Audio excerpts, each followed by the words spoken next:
Exchange server install करने के लिए हमने सबसे पहले जो है स्कीमा को प्रिपेयर करना है, उसके बाद ही हम एक्सचेंज की इंस्टॉलेशन कर सकते हैं। इस मकसद के लिए आपने अपनी एक्सचेंज सर्वर की सीडी अपने सर्वर पर डालनी है जिस पर आपने एक्सचेंज सर्वर को इंस्टॉल करना है। और या तो आप सेटअप को डायरेक्ट कर लें, वो खुद बहुत स्कीमा को प्रिपेयर कर लेगा, या फिर आपने जो है मैनुअली स्कीमा को प्रिपेयर करना है। और ये बेहतरीन तरीका है स्कीमा को प्रिपेयर करने का। अगर आप बड़े एनवायरनमेंट में काम कर रहे हैं, किसी बड़े एनवायरनमेंट में, तो वहाँ पर जो है और आपके पास काफ़ी सारे सर्वर हैं, काफ़ी सारी साइट्स हैं, तो डेफिनेटली आपने स्कीमा वगैरह को प्रिपेयर करना है। तो इस मकसद के लिए आपको स्टेप बाय स्टेप स्कीमा को प्रिपेयर करना पड़ेगा, क्योंकि स्कीमा की जो चेंजेस स्कीमा में जो चेंजेस होती हैं वो रेप्लिकेट होकर दूसरे डोमेन कंट्रोलर पर चली जाती हैं। तो मैं अपनी सीडी रोम के अंदर दाखिल होता हूँ। मेरे सीडी रोम का ड्राइव है वो ड्राइव डी है, और यहाँ पर मैं लिखता हूँ सेटअप।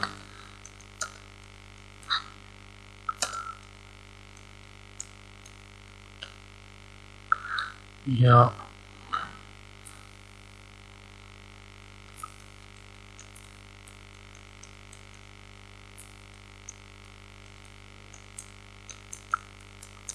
और एंटर करता हूँ, तो इससे मेरा स्कीमा प्रिपेयर होना शुरू हो जाएगा।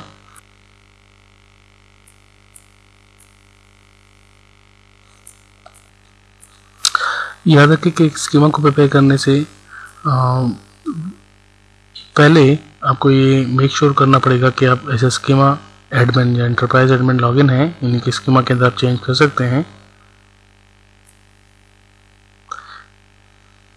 ये कुछ मैसेज आए, मैं देखता हूँ कि क्या है।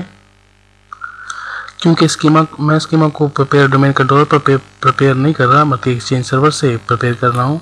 आप जो है एक्सचेंज अपनी सीडी जो है एक्सचेंज सर्वर की, वो आप अपने डोमेन कंट्रोलर में डालिए और फिर ये कमांड रन करेंगे। लेकिन क्योंकि मेरा जो है डोमेन कंट्रोलर 2003 है और मेरा जो वो है एक्सचेंज सर्वर 2008 R2 है, तो ये मुझे कह रहा है कि आपने active directory domain service active directory domain service को इंस्टॉल करना है। और फिर जब जाकर मतलब ये रिमोट एडमिनिस्ट्रेशन टूल है एक्सचेंज सर्वर एक्टिव डायरेक्टरी को इंस्टॉल करने के लिए। तो आप यहाँ पर इस मकसद के लिए फीचर पे आइए, ऐड फीचर, और यहाँ पर आपने फीचर सेलेक्ट करने हैं remote administration tools for active directory.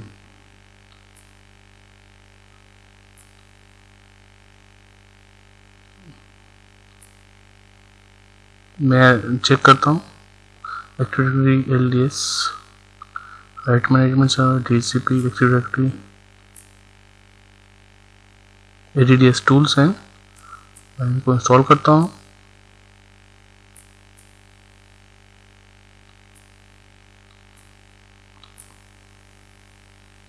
अगर आपने सीडी जो है एक्सचेंज सर्वर में डाली या अपने एक्टिव डायरेक्टरी में डाली तो आपको ये टूल्स इंस्टॉल करने नहीं पड़ेंगे। लेकिन मैं एक्सचेंज सर्वर से स्कीमा को अपडेट कर रहा हूँ, इसलिए ये टूल इंस्टॉल करने पड़ रहे हैं। एक्टिव डायरेक्टरी डोमेन सर्विस के टूल्स इंस्टॉल हो चुके हैं और अब हम अपने इस सर्वर से भी एक्टिव डायरेक्टरी को मैनेज कर सकते हैं।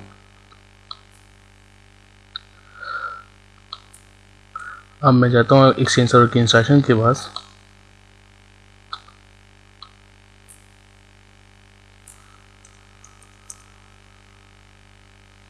और ये कमांड रन करता हूँ।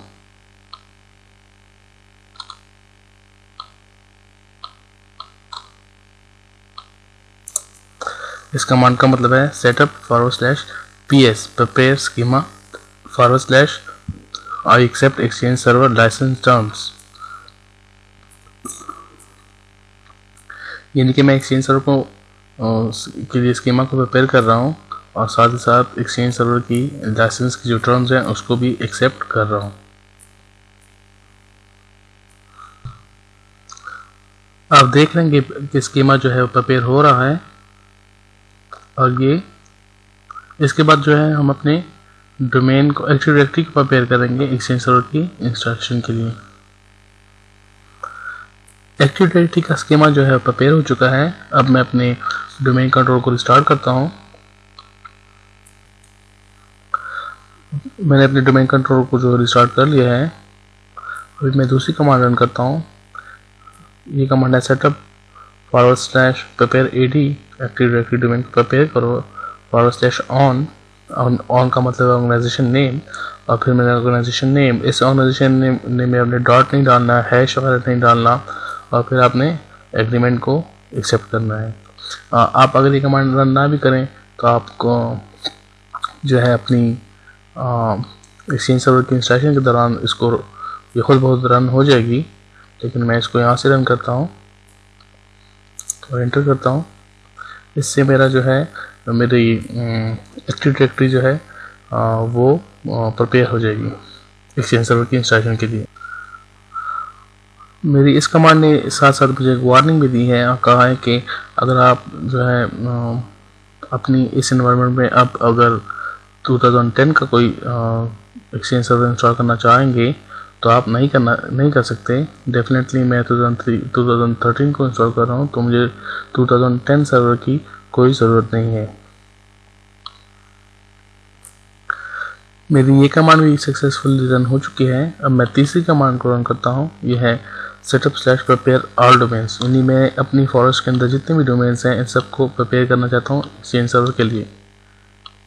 इंटर करता हूँ।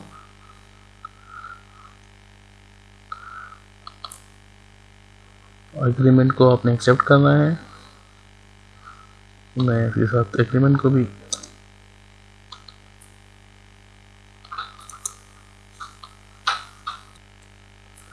मेरी इस कमांड ने भी सक्सेस हासिल की है, यानी कि अभी मुझे मैं अपने एनवायरनमेंट में एक्सचेंज सर्वर 2013 को इंस्टॉल कर सकता हूँ। मैं एक बार फिर अपने एक्सचेंज सर्वर और अपने डोमेन कंट्रोल को रिस्टार्ट करूँगा।